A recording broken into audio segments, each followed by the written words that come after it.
사로잡힌 시선, 따뜻한 공정의 가치로 함께합니다. 황보선의 출발 새아침. 네, 황보선의 출발 새아침 2부 시작합니다. 서울시장 보궐선거 여야 모두 단일화 정리해 가면서 이 상대당 후보에 대한 날선 공방전 거세지고 있습니다. 자, 더불어민주당과 열린민주당은 어제 전격 후보 단일화 절차 시점 등에 대해서 합의했고요.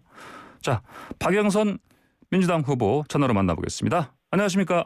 네, 안녕하세요. 예, 어제 단일화 방식 나왔던데 보니까요. 그 토론 네. 2번 하시는 거죠? 그렇습니다. 네. 여론조사 그다음에 하시고 예. 이 방식에 합의하시는데 좀 어땠습니까? 네, 김진애 후보의 의견을 존중해서 예. 합의를 했습니다. 네. 네. 그러니까 이제 특히 여론조사 할 때 서울 시민 50%, 양당 당원 50%의 투표를 하는데 이 방식은 어떻게 보십니까? 저는 그 방식에 대해서는 전혀 의견을 내지 않았고요. 아, 그러세요? 김진애 후보 측의 의견을 존중해서 다 받아들였습니다. 그러면 예. 이제 박영선 후보께서는 이제 거의 이 단일화 방식 절차에 대해서는 거의 다 김진애 의원 쪽에서 요구한 사항을 다 거의 다 수용하셨다 이렇게 보면 되겠습니까? 당에서 이제 그것을 아마 디테일한 것은 제가 잘 모릅니다. 당에서 이거 모든 걸 일임을 해가지고요. 예. 그런데 아마 김진애 후보 쪽 의견이 거의 다 존중된 것으로 그렇게 알고 있습니다. 네. 알겠습니다. 근데 상대편 김진애 후보 이제 의원직 사퇴하고요. 뭐 배수의 지금까지 치고 나온다 이렇게 얘기하시고 또 단단히 벼르고 토론 준비하는 것 같습니다. 박 후보님 토론 어떻게 준비하십니까? 네, 김진애 후보님 열정이 많은 후보시니까요. 예. 저는 색다른 맛이 있을 것이다 이렇게 생각이 되고요. 예. 이 선거를 하는 과정에서 토론은 매일매일 배움의 길입니다. 그래서 저도 열심히 준비를 하고 있습니다. 네. 예. 그동안 박영선 후보 측에서 단일화 협상 서두르지 않았다. 상대적으로 김진애 후보보다 지지율이 높은 상황이니까 그랬다는 소리가 들리던데 맞습니까? 저는 이 단일화 협상에는 예. 정말로 제가 크게 관여를 하지 않았습니다. 당에서 네. 당대당 그렇게 합의를 한 것입니다. 네. 예. 저번에 예. 전화를 직접 하셨는데 안 받으셨다고 하시길래 김진애 후보께서. 예. 제가 그런 적이 거의 없습니다. 저도 서로 전화도 하고 문자도 교환하고 그렇습니다. 아, 네. 그렇습니까? 어제도 알겠습니다. 서로 문자도 교환하고 그랬습니다. 네. 그러셨군요. 예. 네, 제가 전화하면 또 김진애 후보가 예. 못 받는 경우도 있고요. 아, 네. 예. 못 받았다. 네. 못 받은 경우는 있지만 안 받는 경우는 없었다. 이런 말씀이시죠. 알겠습니다. 박영선 후보께서는 이제 야권 단일화에 대해서요. 네. 단일화 위한 단일화다 이렇게 말씀하셨는데 오세훈 후보가 또 바로 반격했습니다. 내로남불이다 이렇게 하셨는데 자, 단일화 위한 단일화 무슨 뜻입니까 이게? 이번 선거는요. 예. 분명한 구도가 있습니다. 서울에 몰입하고 서울만을 위해서 준비한 후보냐 아니면은 예. 마음은 콩밭에 가 있다가 이 콩밭이 잘 안 될 것 같으니까 예. 서울을 정치적으로 이용해서 나온 후보냐. 명확한 구도죠. 그런 관점에서 봤을 때는 이것은 단일화를 위한 단일화이죠. 네. 마음은 콩밭에 가 있었던데 콩밭이 뭡니까 근데? 그것은 콩밭은 제가 굳이 말씀 안 드려도 예. 다 시민들이 아시지 않겠습니까? 예, 네. 알겠습니다. 네. 자, 지금 그런데 야권 후보 중 한 명과 이제 박영선 후보께서 이제 양자 대결을 하신다면 네. 이제 여론조사 하나 나왔는데 보니까 박 후보께서 조금 불리하다 이렇게 나왔어요 보니까. 근데 3자 예. 대결에서는 확실히 유리하시고요. 이 여론조사 어떻게 분석하십니까? 네. 문재인 정부 4년 차에 치러지는 선거라서 분명 녹록지 않은 선거입니다. 그런데 지금 나오는 여론조사는 또 컨벤션 효과도 있을 것입니다. 예. 근데 한 가지 분명한 것은 저는 서울 시민들께서 잘 판단해 주시리라고 생각하는데요. 이번 서울시장은 특히 코로나19에 서울 시민의 삶을 책임지는 사람입니다. 예. 그런데 코로나19 이후에 서울의 가장 큰 변화가 무엇일 것이냐. 저는 이 돌봄 영역이 크게 확대되고 돌봄 영역이 공적 영역으로 들어올 것이다. 이렇게 생각하고 있거든요. 예. 그래서 여성시장의 시대가 열릴 것이다. 이렇게 보고 있습니다. 예. 예를 들면 오세훈 후보 같은 경우에는 아이들의 밥그릇에 차별을 두자. 이렇게 무상급식과 관련해서요. 예. 이렇게 이제 주장을 하다가 불명예 퇴진한 후보에게 뭐 예를 들면 그 진정한 돌봄을 기대할 수 있을까요? 뭐 저의 이제 그 생각은 유치원도 무상급식을 해야 된다라고 생각을 하고 있거든요. 아, 예. 유치원도 무상급식이요? 예. 네. 그리고 또 한 분은요. 새 정치하겠다고 지난 10년 동안 계속해서 갈짓자 행보를 했습니다. 예. 그런데 이런 후보가 과연 이런 어떤 서울 시민의 돌봄 문제라든가 이런 부분에 있어서 저는 상당히 그 많은 그 문제점이 노출될 것이다. 예. 이렇게 생각이 돼요.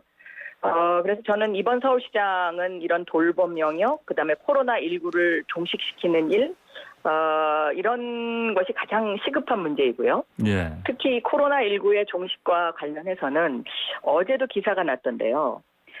얼마만큼 집단 면역이 빠르게 형성되느냐, 이것이 가장 관건 아닙니까? 예. 그런데 우리나라의 경우에는 일본과 비교했을 때 일본은 현재 백신 접종자 수가 7만 명, 우리보다 접종 시기가 빨랐음에도 불구하고 한국은 지금 현재 38만 명을 기록을 하고 있습니다. 예. 그런데 이렇게 38만 명까지 신속하게 접종을 할 수 있었던 이유는 예. 긴급 사용 승인이 빨랐다, 이런 것과 예. 또 그 쥐어짜기 주사기, 제가 중소벤처기업부 장관으로 있을 때 대량 생산을 할 수 있도록 설득했던 그 K-백신 주사기의 그 효능이 네. 굉장히 지금 현재 두드러지고 있다, 이런 평가를 받고 있지 않습니까? 예. 그렇기 때문에 코로나19의 종식은 결국은 이 정부와 서울시가 얼마만큼 긴급한 협력 체계를 유지하느냐, 이것도 굉장히 상당히 중요한 요소 중에 하나입니다. 예. 그래서 서울의 어떤 이런 여러 가지 문제를 안정시켜야 되고요. 또 코로나19로 지금 가장 힘들어하는 소상공인, 그리고 또 청년들, 이런 부분에 대해서 저는 긴급 처방이 필요하다. 그래서 소상공인들에게는 정말 너무 힘들게 지금 버티고 계시기 때문에 예. 무이자 5천만 원 화끈 대출을 바로 제가 해드릴 생각이고요. 예. 또 청년들에게도 청년 출발 자산 5천만 원을 19세부터 29세까지 20대 청년들에게 예. 이것을 지원을 해서 30세부터 10년간 원금만 갚는 이런 어떤 정말 획기적인 정책이 지금 필요한 그런 상황이지 않나, 이렇게 생각하고 있습니다. 예, 알겠습니다. 제가 방금 질문 드리면서 언급한 여론조사는요, 중앙일보가 그 여론조사 업체 입소스에 의뢰해서 지난 5일, 6일 조사하는 것입니다. 자세한 사항은 입소스 중앙선거여론조사심의위원회 홈페이지를 참조하시면 되겠습니다. 그럼 박 후보님, 방금 말씀드린 이 여론조사에서 좀 그냥 양자 대결 구도에 좀 뒤지는 건 큰 의미가 없다, 이렇게 보십니까? 그러면? 예, 현재로서는 예. 저는 아직 선거가 많이 남았고 예. 또 여론조사라는 것이 예. 늘 좀 이렇게 흐름이 좀 이렇게 왔다 갔다 하는 상황이기 때문에 예. 지금은 저는 이것은 큰 의미가 없다라고 보고 있습니다. 예, 알겠습니다. 엊그제 8일에요. 지난 8일에 그 박영선 후보께서 피해 여성께 다시 한번 진심 어린 사과를 드린다, 이렇게 말씀하셨습니다. 근데 박원순 전 서울시장 성추행 사건 관련해서 하신 건데 이날 하신 이유가 따로 있습니까? 그때가? 네, 제가 그간에 언론을 통해서 몇 차례 사과를 드렸는데요. 예. 예를 들면 추석이라든지 이런 어떤 우리가 뭔가를 기념하는 날에 혼자 계신 분들이 더 외롭지 않습니까? 아, 예. 그런데 그날이 여성의 날이었기 때문에 저는 그분이 굉장히 외로우실 것 같아서 예. 제가 그 여성의 날을 맞아서 다시 한번 진심으로 예. 사과를 드린 것입니다. 네. 예. 이전에도 하셨지만은 그날 특히 그렇게 사과하시면 네. 의미가 있기 때문에 하셨다, 이렇게 네, 말씀하시는군요. 알겠습니다. 자, 그런데 그 안철수 후보가요, 진정성 없는 사과다, 이렇게 얘기합니다. 또 이른바 3인방 몰아내라 얘기하던데 박 후보님 좀 화가 나신 것 같습니다, 이 발언 들으시고. 어떻습니까? 쫓아내라고 얘기하셨죠. 예. 저는 이 쫓아내라는 단어를 들으면서 예. 남성 우위의 가부장적 여성 비하 발언이다라고 느꼈습니다. 아, 예. 왜냐하면 제가 과거에 기자 시절에 가정에서 쫓겨난 여성들을 예. 취재한 기억도 있고요. 예. 또 최근에는 이 쫓아내라, 쫓겨난다. 이 말 자체가 사실 예. 굉장히 그 상처가 있는 말입니다. 왜냐하면 우리가 코로나로 인해서 일자리에서 쫓겨난 분들도 상당히 많이 있고요. 예. 그래서 저는 이 단어를 쓰신 그 후보님에 대해서 예. 그날 상당히 저도 많은 상처를 받았다 이렇게 생각하고 있습니다. 네. 그 안철수 후보의 발언 때문에 박영선 후보님도 사실은 상처를 크게 받으셨다. 이런 네. 말씀이시네요. 네. 네. 알겠습니다. 마음에 그런 상처를 받으셨다. 굉장히 우울하더라고요. 그날 하루 종일. 네. 그렇군요. 예. 네, 지금 황보선의 출발새 아침 박영선 민주당 후보와 인터뷰를 하고 있습니다. 유튜브 보이는 라디오로도 함께할 수 있습니다. 채팅창에서 지금 박영선 후보님 직접 스튜디오 안 나오셔서 사진으로만 좀 보실 수가 있습니다. 이제 많은 청취자분들 의견 있으시면은 의견 주시고요. 샵 094번 유료 문자로도 의견 주시기 바랍니다. 네, 박 의원님, 근데 김진애 후보께서 네. 이제 이 박원순 전 시장 관련해서 뭐 성희롱 훈결이 있지만 족적은 눈부시다 이렇게 입장 정리를 했습니다. 그러면서 이제 박 후보께도 입장 정리하라 이렇게 주문하셨는데 어떻습니까? 어떤 입장 밝히실 수 있습니까? 예. 저는 시각은 다 서로 다를 수 있고요. 예.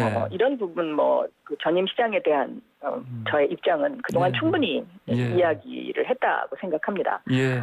박원순 시장님 같은 경우에는 복지 부분에 있어서는 한국의 복지 체계를 선도했다라고 할 정도로 저는 예. 굉장히 그 정책은 잘하셨다고 생각합니다. 특히 코로나19를 맞이하면서요. 예. 만약에 우리가 복지 체계를 갖추지 않았다면 대혼란이 일어났을 겁니다. 예. 네.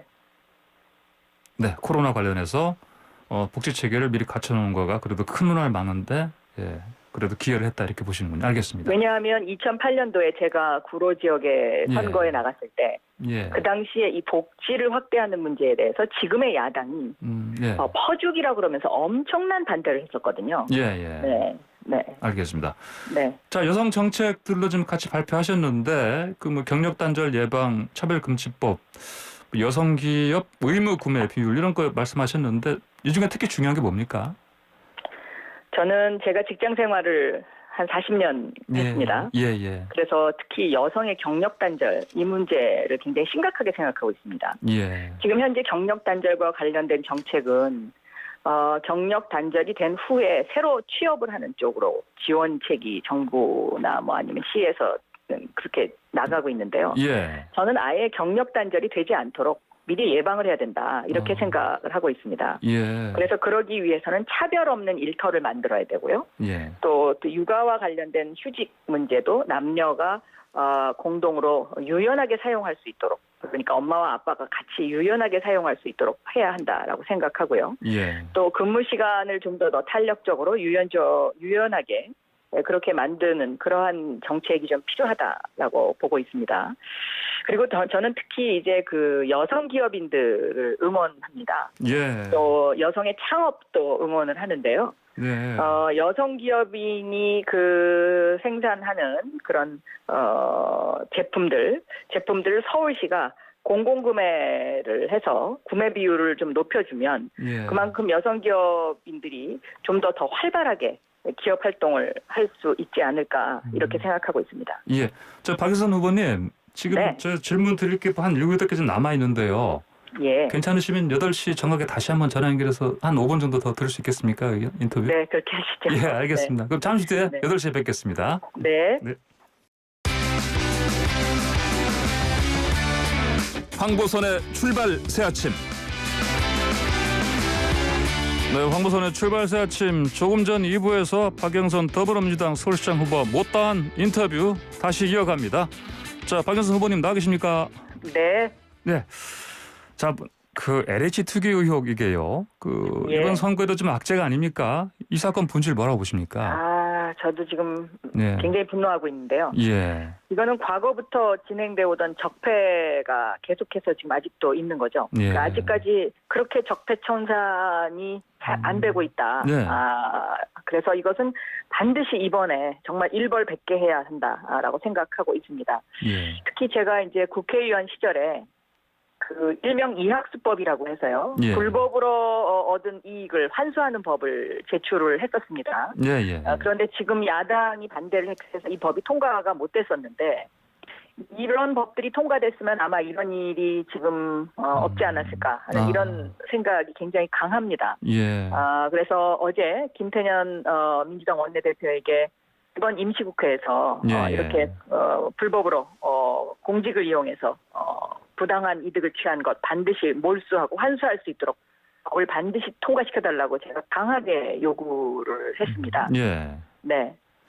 네, 박영선 후보님. 그 오세훈 후보는 이제 만일 서울시장 되면 SH 공세 네. 투기 의혹 이것도 다 조사하겠다 이렇게 밝혔습니다. 박 후보님은 어떤 계획이십니까? 당연히 잘못된 것이 있으면 예. 사전에 다 철저하게 조사를 해야 되고요. 예. 서울시청 또 SH 서울주택공사 뭐 조사해야 되는 건 너무 당연한 일입니다. 예.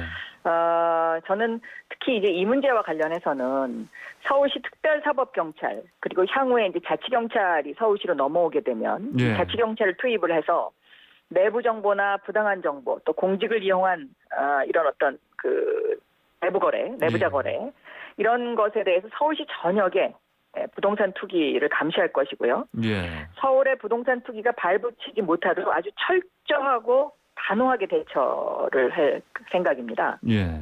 네. 알겠습니다. 또 시민이 참여하는 감시기구를 만드는 것 이것도 저는 굉장히 중요하다고 생각하고 있습니다. 시민이 참여하는 감시기구요. 네, 왜냐하면 우리 그 서울 시민들은 굉장히 그 위대한 시민들이라고 저는 생각하거든요. 예. 그래서 시민 참여 감시기구 이것이 저는 굉장히 중요한 하나의 그 시스템이 될 것이다 이렇게 보고 있고 예. 중소벤처기업부 장관을 할 때도요. 예. 소재부품 장비 강소기업 100을 선정을 하면서 정부에서 최초로 국민 심사단이라는 것을 모집을 해서 심사를 해본 적이 있습니다. 예. 이 제도가 정말로 이 사회 시스템을 공정하게 만드는데 크게 기여를 했습니다. 예. 그렇기 때문에 저는 이 시민 감시단 이것이 굉장히 중요하다라고 보고 있습니다. 네. 예, 알겠습니다. 박 후보님 마지막으로요. 그 윤석열 네. 전 검찰총장 예. 지지율이 좀 수직 상승했습니다 보니까 여론조사를 보니까 뭐 예. 일각에서는 또 뭐 대권 전에 또 보궐선거에서 또 어떤 뭐 역할을 하는 거 아니냐 이런 예측도 나오긴 하는데 어떻게 전망하십니까? 이건. 뭐 나름 생각이 많이 있으시리라고 생각합니다. 예.